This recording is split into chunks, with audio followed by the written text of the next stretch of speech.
right. So today's guest is Dennis Henson. Dennis, welcome to Control or Be Controlled. Thank you for having me. I'm really looking forward to our program today. All right, Dennis, I would like you to introduce yourself to my audience. Well, my name's Dennis Henson. I'm a business owner and an author and a survivor of some severe strokes. And so, because of that, I've opened a health business set up to help people live longer and be more healthy. All right, thank you so much, Dennis. So I have some questions here for you, and I would like us to get into these questions. So, Dennis, my first question for you is this. Your life changed overnight after suffering a stroke. Can you take us back to that moment and what was going through your mind? Well, I was running several businesses.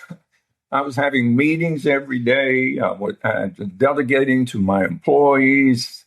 I was running some large investing groups. I was having expos. I mean, I was really busy meeting with bankers, meeting with other business people.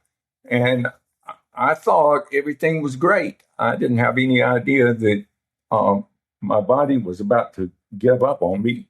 So one day, my wife and our children were at a movie, and I was at home alone. And it felt like my foot went to sleep. It started tingling really, really bad. I'd never had it, so I was shaking my foot to try to get it to stop tingling. And then all of a sudden, my legs started to tingle. And then I couldn't walk. I couldn't pick my foot up. I tried to move my arm and it wouldn't move. And my whole side of my body on the left side would not work. And so I got on the phone and called my wife and said, I crawled over to a table and I said, y'all need to come home really fast because I'm really in bad shape.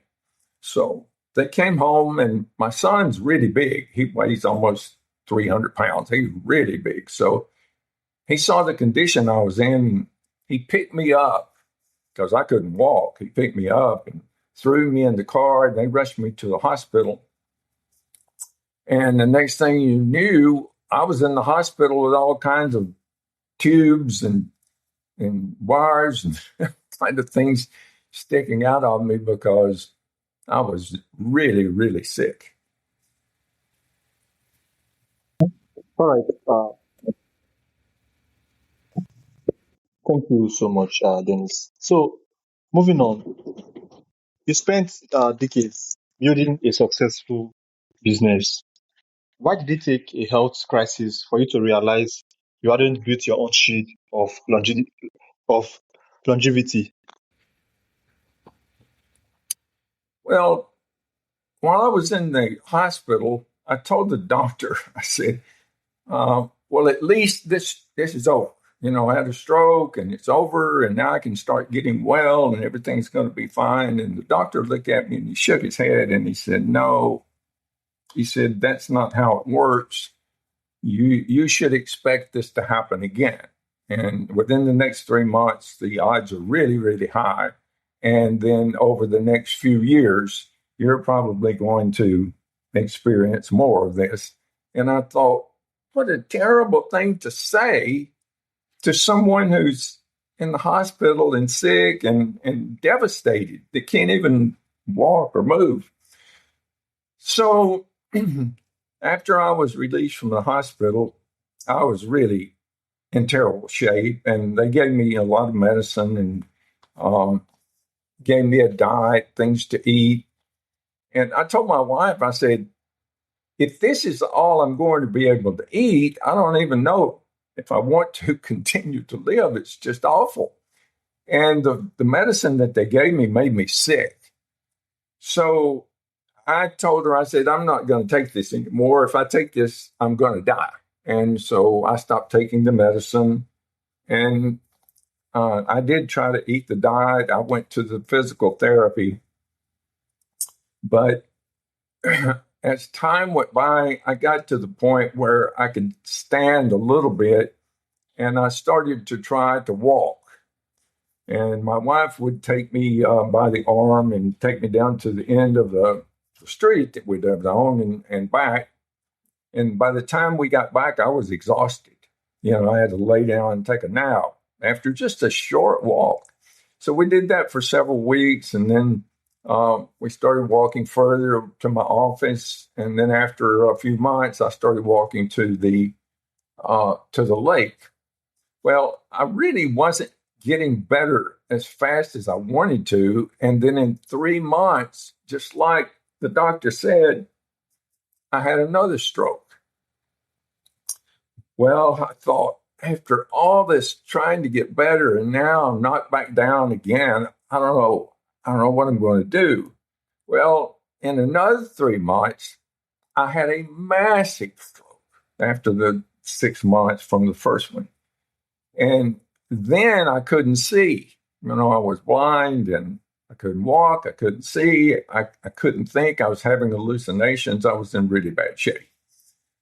So Norma thought, well, these people are not doing you any good. We need to look for some alternative something else that might help.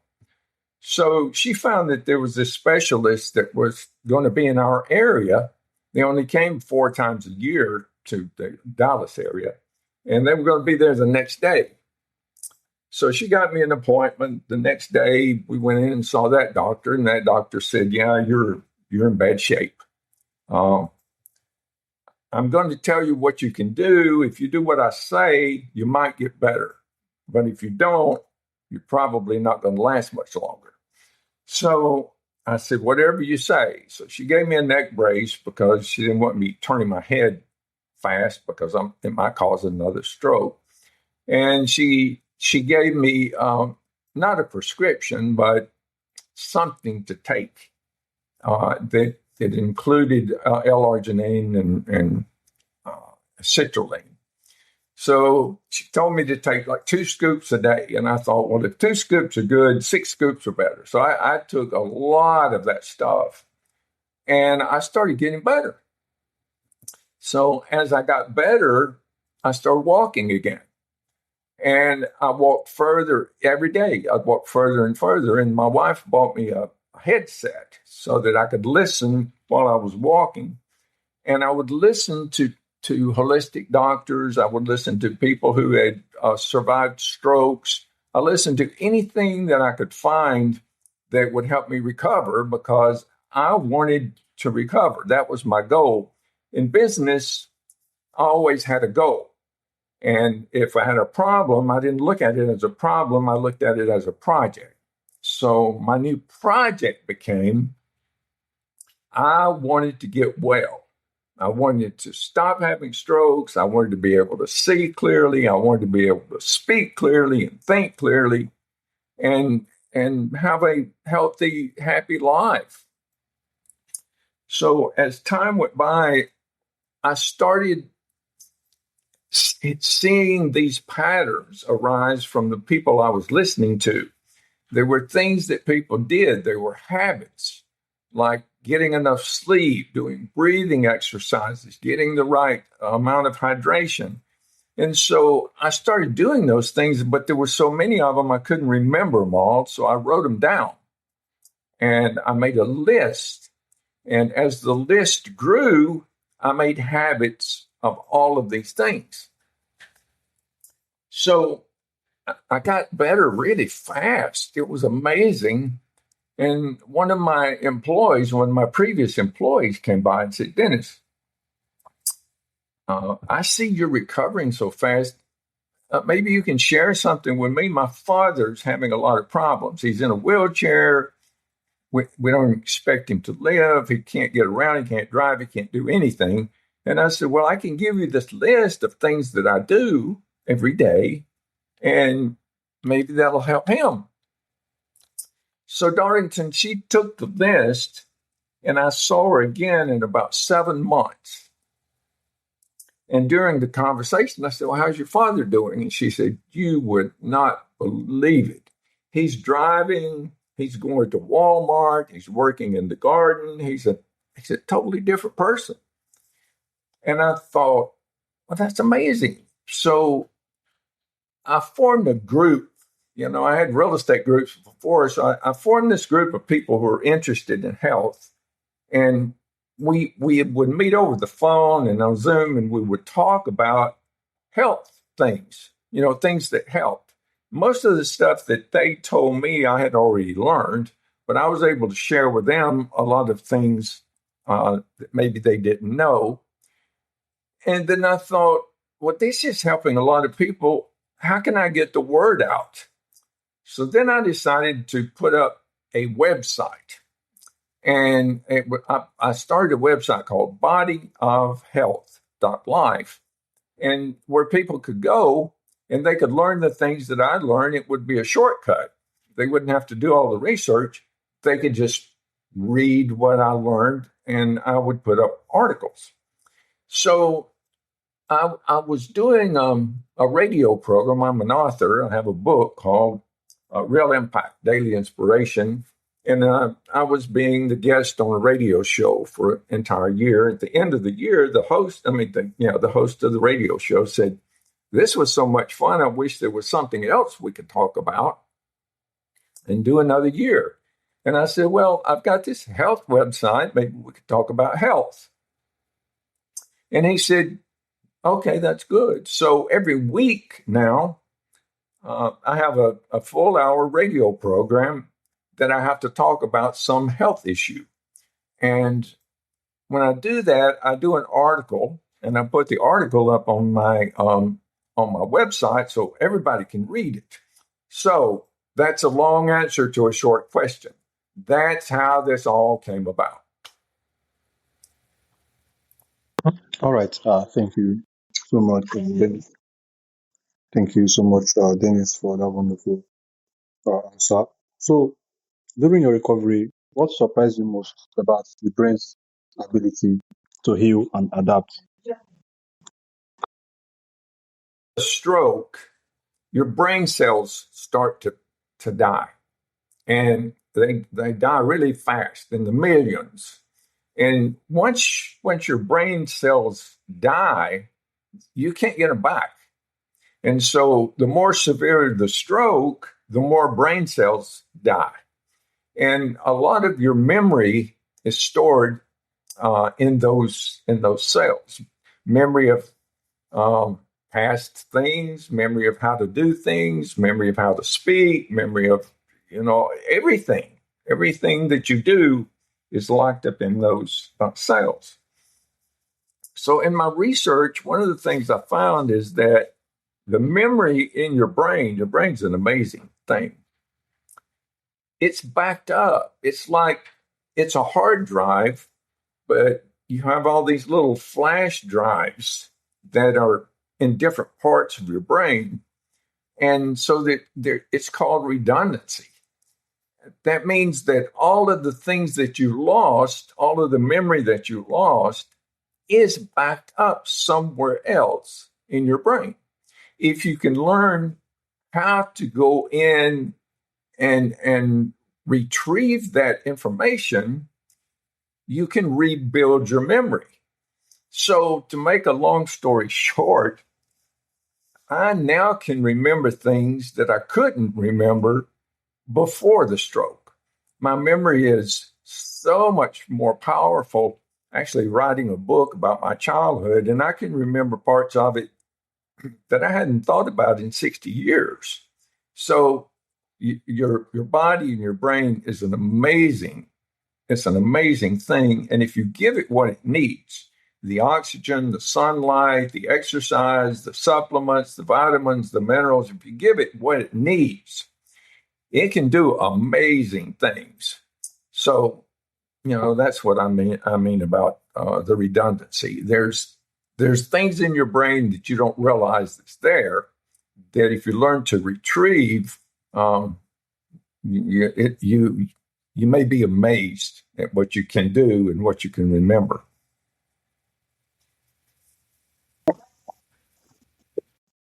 All right, Dennis. So moving on, looking back, is there anything you wish you would have done differently before your stroke that might have changed your health? Thought about my health. I thought I was going to live forever, and as long as I felt good and could get out of bed every morning, if I had a lot of symptoms that I didn't realize were symptoms. I had headaches, I had a cough I couldn't get rid of, my ankles were swollen, I was gaining weight, I couldn't, I was losing my eyesight, my memory was not good, I was bumping into things. So if I had realized that those were symptoms, I would have started trying to change things. But the truth is, I would have needed to change things many, many years earlier. So when people listen to this program, I hope that they understand that age is coming at them and they cannot stop it. At some point, they're going to start getting old, and their body is, if they haven't treated it properly, it's going to start deteriorating. And at one point, you're going to fall off a ledge. It's going to be somewhere around the age of 70 or early 70s or in the 70s. You're going to fall off a ledge. Now, the ledge can either be thousands of feet and you're going to die, or it can be like falling on a couch. Well, the way to prepare for your age that's coming is to do the right things now, to change your mental attitude, to prioritize sleep, to get the right hydration, to take the right supplements, to do exercise and walk, to do fasting, detoxing, getting sunlight, taking care of your oral health, having human interaction, managing your stress, doing hot and cold therapy, and doing grounding. If you do those things, you're giving your body what it needs to fight off disease and to live healthy, to make all of your organs work properly the way they're supposed to, and all of the systems in your body working together like a fine-tuned automobile. If you have an automobile and everything is working perfectly except one cylinder, it just takes one cylinder in the entire automobile to stop it dead, and that's kind of how your body is. You have to take care of it. You have to give it the kind of foods that it needs and the kind of hydration that it needs. And just water is not going to give you a full hydration. You have to also have electrolytes. So you need to study health, make it a priority, make sure that you have a positive outlook on life, and manage your stress. You have to make bonds with other people. All of these things work together to let you live longer and healthier.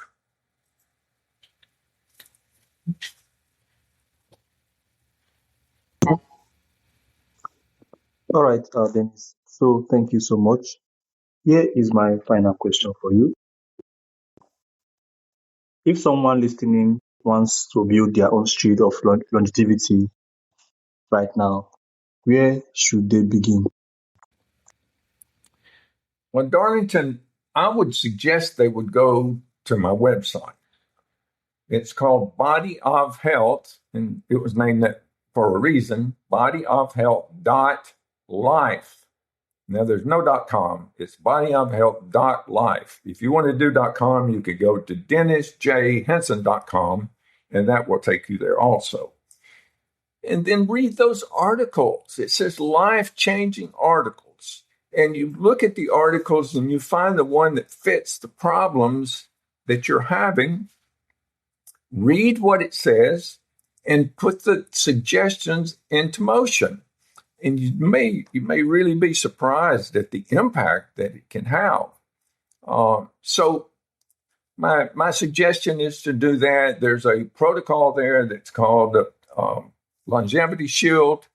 It has 39 exercises or habits that you can form that will literally change your life. And it's all free, no charge.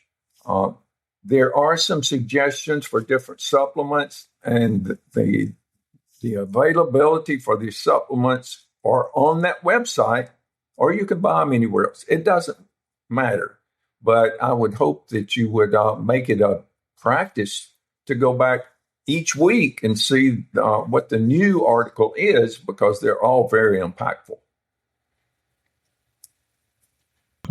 All right, Denise, thank you so much. This has been a very exciting show so far. So, for those who would like to connect with you, learn more about what you do, how can they do that? Life, and there's a contact me on the Dennis J. Henson. If you want to contact me, it's even got my phone number there. It's got my email address. I'm anxious to help people in any way that I can. Also, I have a radio program. You can look me up on YouTube, look me up on Google, and so I'm really easy. I'm really easy to find. Okay, thank you so much. I really appreciate you. Thanks to all my audience as well for tuning in. You guys are really everything. Dennis, thank you so much for coming to my show. Do have a wonderful day ahead. Tim, I appreciate it. Okay, bye. Bye.